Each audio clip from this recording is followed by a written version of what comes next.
crocodile that has held back the drinkers suddenly leaves. Perhaps there is no future for it in this tiny pool.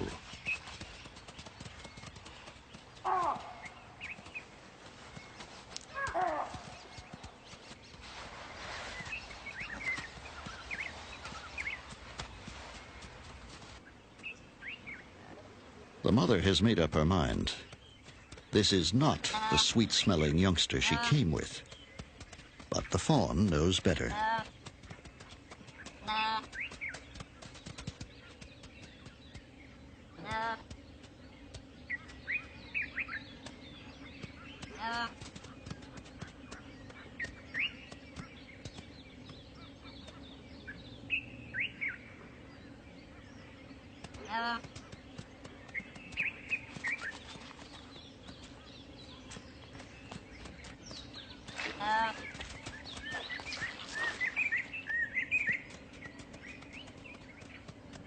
The little impala is persistent.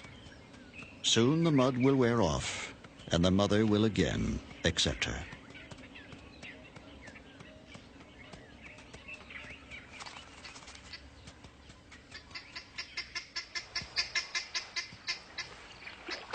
The crocodile reappears, covered in fresh red earth.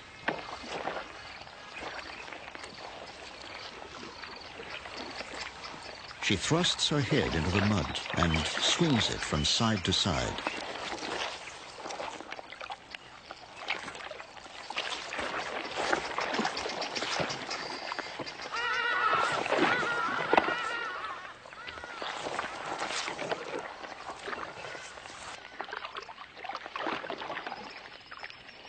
At first, her peculiar behavior is a puzzle, and then her secret is revealed as her muddy jaws open gently to release the newly hatched babies she has carried down from her nest on the riverbank.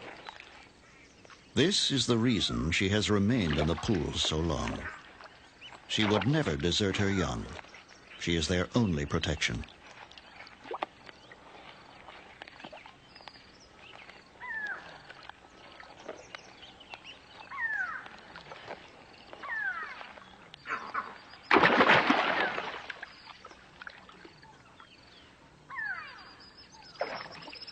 But between predators and the thick mud, there is no chance for the little crocs. And all will die within an hour.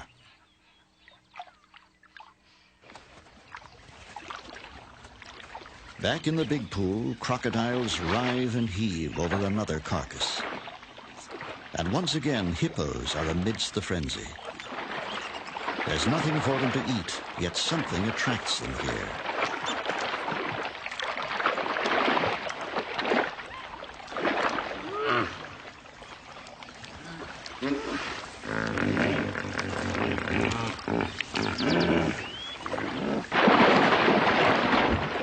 With jaws clamped tight on the carcass, the croc spins until a piece breaks off. The hippos seem content to gently interrupt the spinning crocs from time to time. But no one knows why they attend these terrible feasts.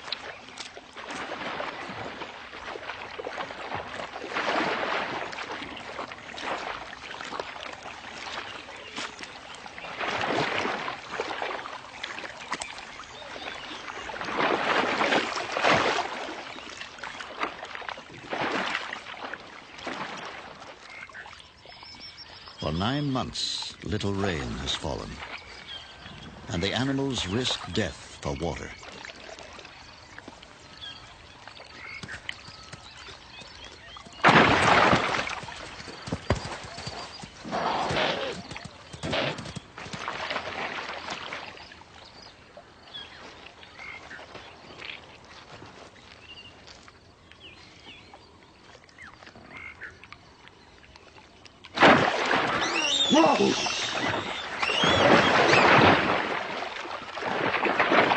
The hippo's calm is disturbed by the violent arrival of the croc's latest victim. For this one, there will be no lucky escape.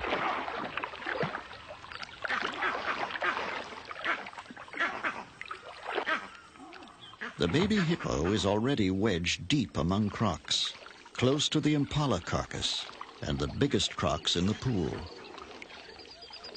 The mother then does a strange thing. Rousing herself to investigate the scene, she pushes her baby almost onto the impala and then retreats, leaving her calf between these jaws and the meal. The mother's presence is enough to ensure her safety, though baby seems less certain. But the mother knows they wouldn't dare, and she drifts back into the secure slumbers of the strong.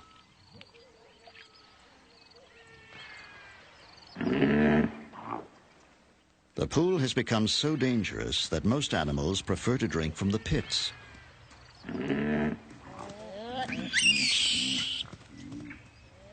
But a fierce comedy of survival results when so many are desperate for water.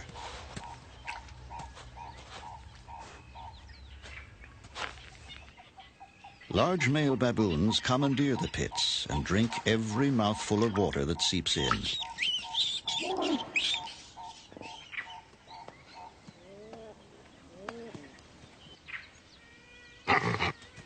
They can scare off most animals, but sharp horns have the advantage, and the baboon reluctantly gives way.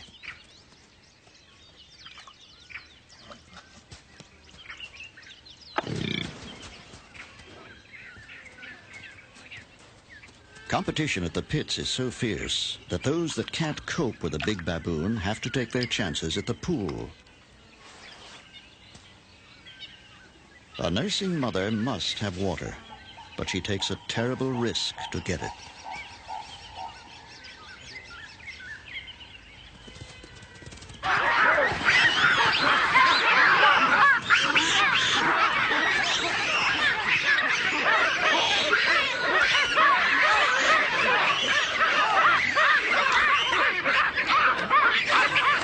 The mother has torn herself free. But the baboons can see that another croc has her baby.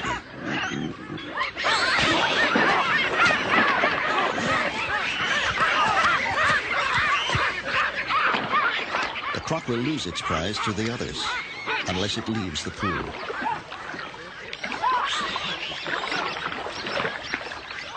But when it does, a big baboon is waiting.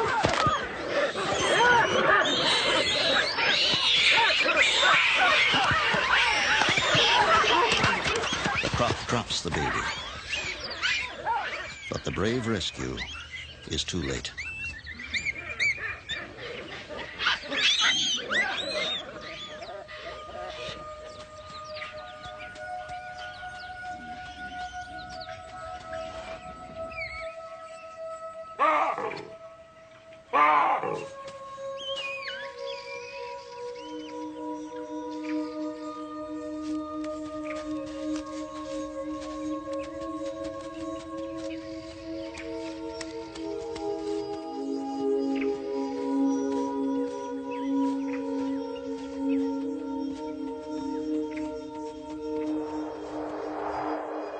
The drought continues. It has become the worst in living memory.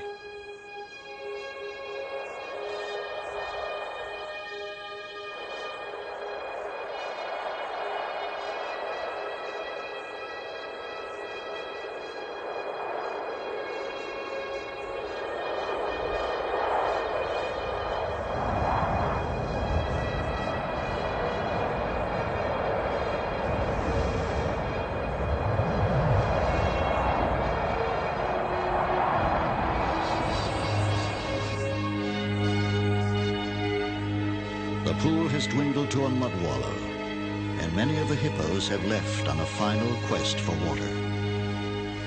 But for an increasing crowd of animals, their only chance of salvation lies here. For the plovers, no eggs have survived these cruel and chaotic conditions. Every day, an assembly of desperate animals gathers around the pool.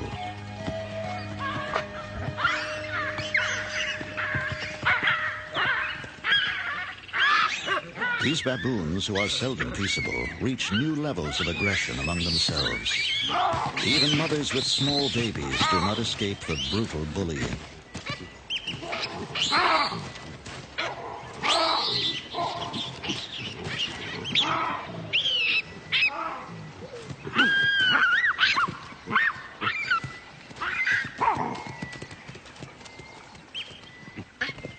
Baboons still dominate the pits, but a female Inyala, driven by thirst, is ready to fight for a drink.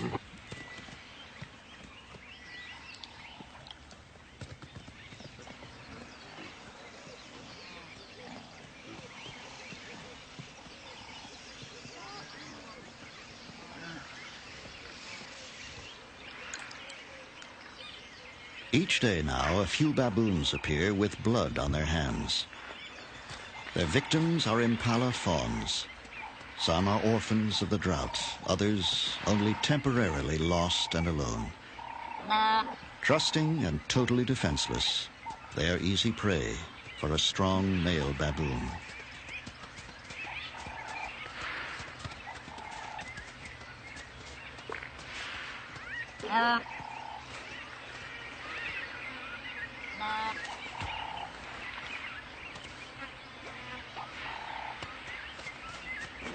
Unaware of the fate of her offspring, the mother ranges up and down the pool, calling.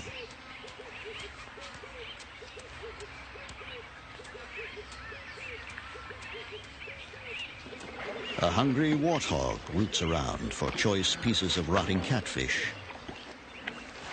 while a kudu, heedless of the crocs, drinks the mud.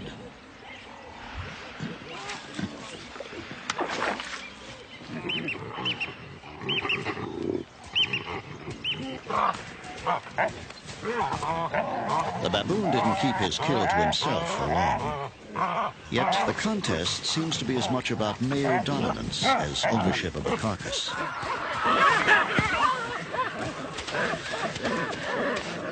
Meanwhile, the warthog sees a good opportunity.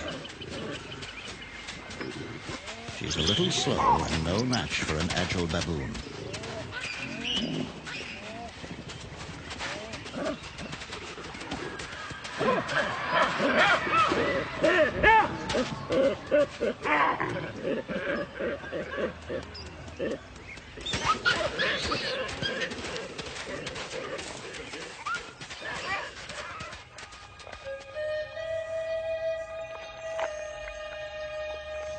As their pool dies around them, the hippos and crocs lie marooned in the mud like creatures made of clay, half-formed and waiting for their creator to complete them.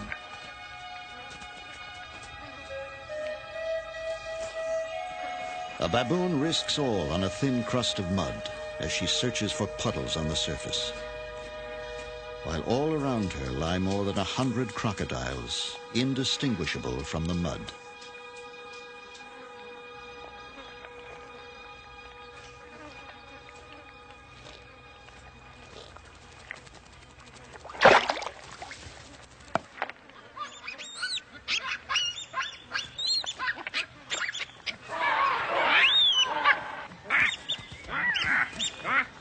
The mother is brave, but the life and death struggle is between these two. If baboons have nightmares, this is surely one of them.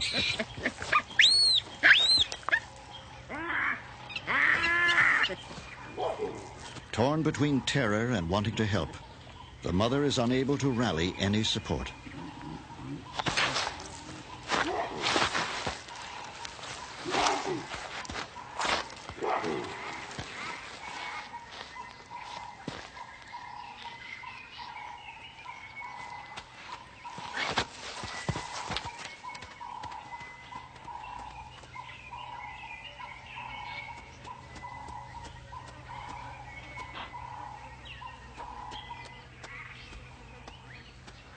She has escaped with muddy legs, a sore face, and possibly a haunting memory.